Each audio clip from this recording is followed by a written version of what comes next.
Welcome to Nightmare Fuel Stories. The frequency the wind howled through the valley, battering against the walls of the decommissioned weather station. I pulled my coat tighter around myself as I trudged up the final stretch of the access road. Snowflakes stung my face like tiny needles. The old building loomed ahead, a concrete monolith against the darkening sky. This was it, Weather Station 37, my new home for the next 6 months. The Department of Meteorological Research had been clear about the job: maintain the automated equipment, perform routine checks, and report any anomalies. The station had been officially decommissioned 3 years ago, replaced by newer satellite technology, but they kept a skeleton crew rotating through to maintain the historical data collection and ensure the transition to full automation went smoothly. Just a formality, Dr. Hansen had said during my interview. The systems practically run themselves now. We just need someone with technical experience to babysit the equipment. The pay was excellent, hazard compensation for the isolation, they called it, and after my divorce, I needed both the money and the distance. 6 months in the middle of nowhere sounded perfect. No neighbors, no expectations, just me and the quiet hum of weather instruments. I reached the entrance and punched in the security code I'd memorized. The heavy door groaned open, revealing a dimly lit hallway. The air inside smelled stale, with undertones of industrial cleaner and machine oil. The main control room was exactly as described in the briefing materials. A semicircular array of monitoring stations facing a wall of screens. Most showed standby patterns or basic data streams. A few displayed real-time weather metrics, wind speed, barometric pressure, temperature gradients. Standard stuff. I set down my duffel bag and began the check-in procedure, calling the DMR headquarters on the satellite phone. Weather Station 37, this is Technical Specialist James Mercer reporting for duty. After a brief exchange confirming my arrival, I was officially on the clock. My predecessor had left 2 weeks ago, apparently requesting an early transfer for personal reasons. The gap in coverage wasn't ideal, but the automated systems had continued collecting data without human supervision. I spent the first few hours familiarizing myself with the layout. The station was larger than I expected, with the main monitoring center, a small living quarters with a kitchenette, bathroom, and bedroom, plus several specialized rooms housing different equipment. The lower level contained the generators, heating systems, and storage. Everything seemed in working order, if a bit dusty. I unpacked my belongings, made a simple dinner from the well-stocked pantry, and settled in for the night, exhausted from the journey. The wind continued to howl outside, but inside, wrapped in the heavy blankets provided, I fell into a dreamless sleep. Day 2 began with routine checks. I moved methodically through each system, confirming operational status and recording baseline readings. The work was straightforward and oddly satisfying. Each piece of equipment had its purpose, its role in the greater mission of understanding the chaotic patterns of weather. There was comfort in that order. Around midday, I noticed something peculiar. One of the auxiliary monitors, labeled RF Monitoring Station, was showing activity despite being listed as decommissioned in my briefing materials. The display showed frequency spikes across a range typically used for emergency broadcasts. I consulted the station manual, flipping through the dog-eared pages until I found the section on radio frequency monitoring. According to the documentation, this system had been installed to track atmospheric interference with radio transmissions, but was discontinued when the station's primary mission shifted to climate research. I reached for the power switch to turn it off, following protocol for non-essential systems. The switch clicked into the off position, but the display remained active. I frowned, trying again. Same result. Must be a faulty switch, I muttered to myself. I made a note in the log to check the wiring later and continued with my rounds. That evening, after dinner, I returned to the RF monitor. The activity had increased, with pronounced spikes occurring at regular intervals. I traced the power cord to its source and unplugged it directly from the wall. The display went dark for approximately 3 seconds before flickering back to life. I stared at it, baffled. The equipment shouldn't be operational without power. I checked for backup batteries or secondary power sources but found nothing. According to all logic, the monitor should be dead. Yet it continued to display those regular, pulsing spikes. I decided to record the anomaly in my daily report to headquarters. Their response came quickly: likely residual power and capacitors. Disconnect all inputs and outputs, then reset circuit breakers. I followed their instructions to the letter, even going so far as to shut down power to the entire monitoring station temporarily.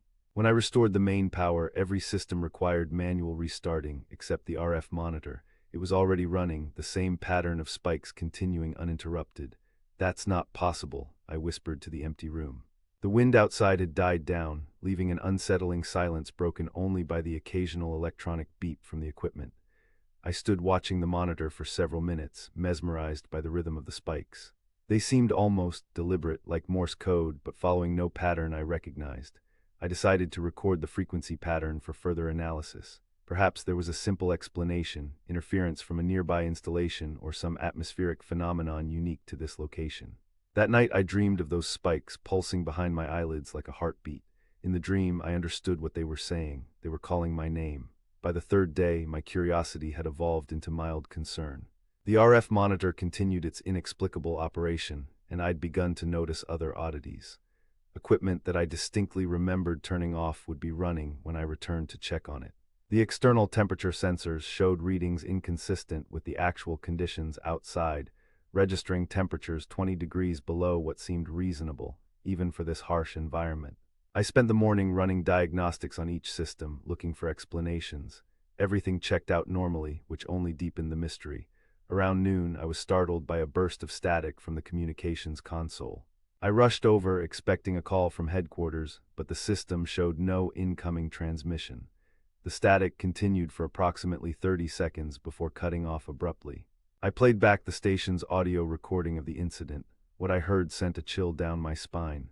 Beneath the static, barely audible, was what sounded like a human voice. I couldn't make out words, just the cadence of speech, rising and falling in a questioning pattern. I enhanced the audio, filtering out as much static as possible. The voice became clearer, though still unintelligible. It was speaking in what sounded like a language I didn't recognize, with harsh consonants and elongated vowels. I sent the audio file to headquarters with a request for analysis. Their response was delayed, coming through late in the evening. Audio analyzed, no discernible speech patterns detected, likely equipment malfunction or interference from atmospheric conditions. Continue monitoring and report any additional anomalies. I read the message twice, disbelieving. How could they not hear what was so clearly there? I played the recording again, and the voice was unmistakable. Someone or something was trying to communicate. That night I had trouble sleeping. The wind had picked up again, whistling through some unseen crack in the station's structure. It created a mournful, keening sound that seemed to respond to the rhythm of my breathing. When I held my breath, the sound paused, resuming only when I exhaled. Just the wind, I told myself, just the wind playing tricks, but deep down I knew better. 1 week into my assignment, the anomalies had become impossible to ignore. The RF monitor now displayed constant activity, the spikes forming patterns that seemed to shift whenever I looked directly at them. Equipment turned itself on and off without explanation. The temperature inside the station fluctuated wildly, dropping to near freezing in some rooms while others became uncomfortably warm. Most disturbing were the voices. They came through different systems now: the communications console, the emergency broadcast receiver, even the ancient AM/FM radio I'd found in the recreation room. Always in that same unintelligible language, always with that questioning tone. I'd stopped reporting these incidents to headquarters. Their dismissive responses only frustrated me, and I begun to suspect they weren't telling me everything about this station. Instead, I started my own investigation. I accessed the station's archives, searching for any mention of similar phenomena in previous reports. The digital records went back only 5 years, but in the storage room, I discovered boxes of paper logs dating to the station's establishment in the 1970s. I spent hours poring over these documents, looking for patterns, for any hint that others had experienced what I was experiencing. Most entries were mundane, weather observations, equipment maintenance, supply requests. Then I found it, a report from 1983, filed by station supervisor Dr. Alina Wright.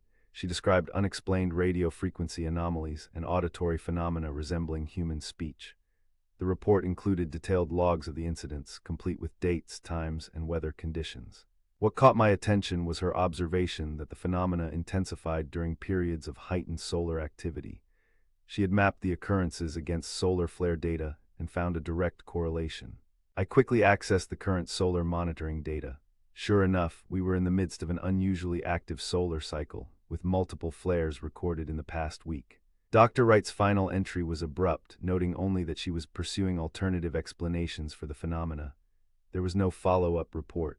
According to the staff rotation log, she was replaced 2 weeks later, with no explanation given for her departure.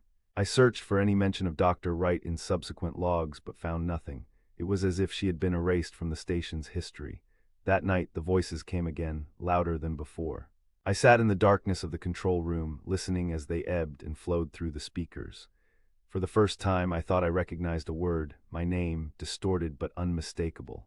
James, I felt a cold sweat break out across my forehead. Hello, I said aloud, feeling foolish but unable to stop myself.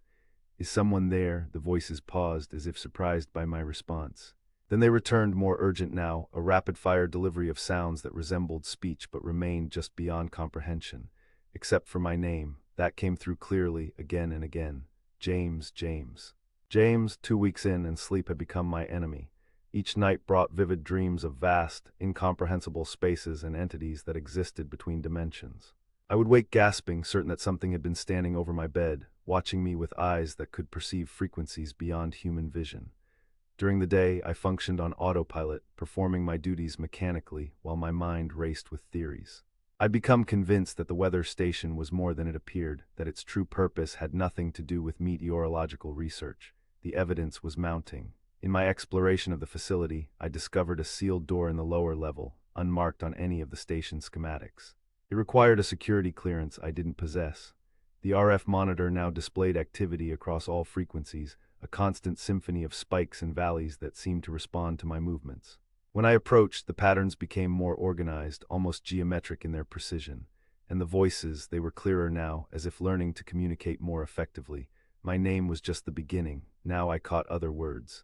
Listen, important, coming. I began to respond to them, speaking aloud to the empty room, asking questions. Sometimes there seemed to be answers, patterns in the static that corresponded to my queries. I stopped filing reports to headquarters altogether. They would only dismiss my findings, might even recall me for psychological evaluation. I couldn't risk that, not when I was so close to understanding. Understanding what exactly, I wasn't sure, but the sensation of being on the verge of a monumental discovery was overwhelming. I found myself standing before the RF monitor for hours, watching the patterns, listening to the voices. Time became elastic, stretching and compressing without warning. Sometimes I would blink and find that hours had passed, though it felt like seconds. The storm outside had become constant, a swirling maelstrom of snow and wind that effectively cut me off from the outside world. The satellite phone still worked, but I had no desire to use it. The voices were company enough. On the 15th day, I made a breakthrough.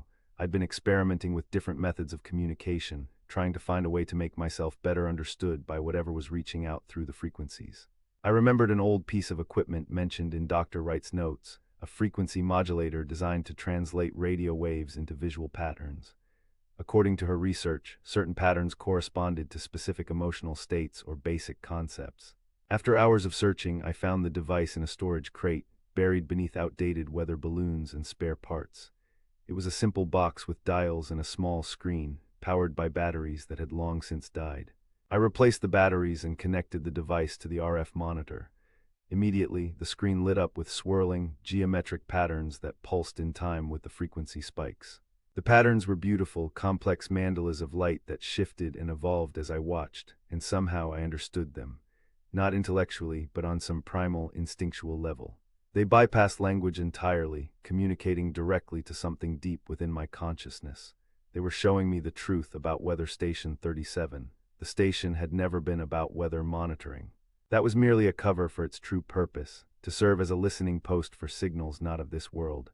The location had been chosen specifically for its unique properties, a natural amplification of certain frequencies caused by the surrounding mountains and unusual geological formations.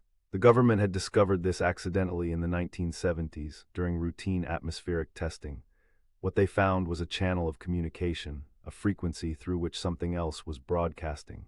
Not aliens, as one might expect, something far stranger. Entities that existed in the spaces between conventional reality, in dimensions adjacent to our own. They had been trying to communicate for decades, their signals growing stronger as they refined their understanding of human perception. The researchers assigned to the station had been studying these signals, attempting to establish meaningful contact. Some had succeeded to varying degrees. Dr. Wright had been one of the most receptive, her mind naturally attuned to the frequencies. But that receptivity had come at a cost. The patterns showed me her fate, not in explicit detail, but in emotional impressions that left me cold with dread. She had opened herself too completely to the entities, allowed them too deep into her consciousness. In the end, there hadn't been enough of Alina Wright left to distinguish from what had come through. The department hadn't terminated her employment, they had terminated her. And now the entities were reaching out to me, recognizing in me the same receptivity they had found in Dr. Wright, the same potential for connection. The realization should have terrified me. Instead, I felt a strange calm, a sense of purpose I hadn't experienced since before my divorce, maybe even longer. I spent the next several days in a state of heightened awareness, sleeping only when absolutely necessary, sustaining myself on coffee and the emergency rations stored in the kitchen. The frequency modulator became my constant companion, translating the signals into patterns I could almost, but not quite, fully comprehend. The entities were trying to warn me about something. A coming convergence, a thinning of the barriers between dimensions. The solar flares were part of it, natural phenomena that weakened the membrane between realities. They needed my help, needed someone on this side to make preparations. What preparations? The patterns weren't clear on that point, but they conveyed urgency, a sense that time was running short. I began modifying the station's equipment according to intuitions that bubbled up from my subconscious. Redirecting power flows, adjusting antenna configurations, repurposing monitoring devices to serve as amplifiers for the frequencies I now understood were crucial. The voices approved of my work, their tone shifting from urgent questioning to something like satisfaction. The patterns on the modulator grew more complex, more beautiful, drawing me deeper into their logic. Headquarters called twice, concerned by my lack of regular reports. I gave them plausible excuses, equipment failures due to the storm, interference with communications. They seemed to accept these explanations, though I detected suspicion in their responses. Let them be suspicious. They couldn't reach me now, not with the storm raging. By the time they could send someone to check on the station, it would be too late. The convergence would have begun. On the 21st day, I made the final modifications to the station's systems. Every piece of equipment now served a single purpose: to amplify and focus the frequencies, to strengthen the connection between dimensions. The patterns on the modulator had become hypnotic, pulsing with a life of their own. I could stare at them for hours, losing myself in their complexity. Sometimes, in peripheral vision, I thought I saw them extending beyond the screen, flowing into the air around me like living geometry. The voices had changed too. They no longer sounded alien or distorted. They spoke clearly now, in perfect English, though with cadences and emphases that no human would use. They told me I was doing well, that the preparations were nearly complete. All that remained was the final step, the opening of the sealed door I had discovered weeks ago. I knew now what lay beyond it, not physically, but conceptually. It was a nexus point, a place where the barriers between dimensions were naturally thin. The government had built the station around it, hoping to study and eventually control whatever came through. They had failed. The entities could not be controlled, only communicated with, only understood on their terms. I stood before the sealed door, the security keypad glowing softly in the dim light of the lower level. I didn't have the code, but I no longer needed it. The entities had shown me another way. I placed the frequency modulator against the door, its screen displaying patterns of increasingly frantic complexity. The metal of the door began to vibrate, resonating with the frequencies being channeled through the device. The keypad sparked, then went dark. There was a heavy clunk as the locking mechanism disengaged. The door swung open, revealing not a room, but a swirling vortex of colors that should not exist in our spectrum of visible light. It was beautiful and terrible, a window into a reality governed by laws incomprehensible to human minds, and it was widening. The entities' voices rose in a chorus of triumph, no longer coming from the station's speakers but directly into my mind. They thanked me for my service, for my receptivity, for my willingness to help. I took a step toward the vortex, drawn by a curiosity that overwhelmed all caution. This was what Alina Wright had seen, what had ultimately consumed her. But I would be different. I would maintain my identity, my humanity, even as I helped facilitate the convergence. That's what I told myself, even as I felt my consciousness beginning to fragment, pieces of my mind detaching and floating away like leaves on a stream. The storm outside the station reached its peak, winds howling at impossible speeds, snow falling so thickly that the world beyond the windows ceased to exist. But it wasn't a natural storm anymore. It was a manifestation of the convergence, the physical expression of dimensional barriers collapsing. I should have been afraid. Instead, I felt only wonder as the vortex expanded, filling the doorway, then the corridor, then flowing upward into the main level of the station. The colors wrapped around me like living fabric, pulsing in time with my heartbeat, or perhaps my heart had begun to beat in time with them. The entities showed me what was coming. A new reality, neither theirs nor ours, but a hybrid born of convergence. They had been planning this for centuries, patiently sending their signals, waiting for receptive minds like mine to help them bridge the gap. I saw the future unfolding before me, the convergence spreading outward from Weather Station 37, engulfing first the surrounding mountains, then the nearest towns, eventually the entire region. People would experience it differently depending on their receptivity. Some would go mad, some would transform. Some would simply cease to exist as individual entities, their consciousness absorbed into the new collective reality. And I had made it possible. I, James Mercer, technical specialist, divorcee, nobody of consequence, had facilitated the birth of a new world. As the vortex consumed me entirely, as my physical form began to dissolve into patterns of light and frequency, I had one last coherent thought.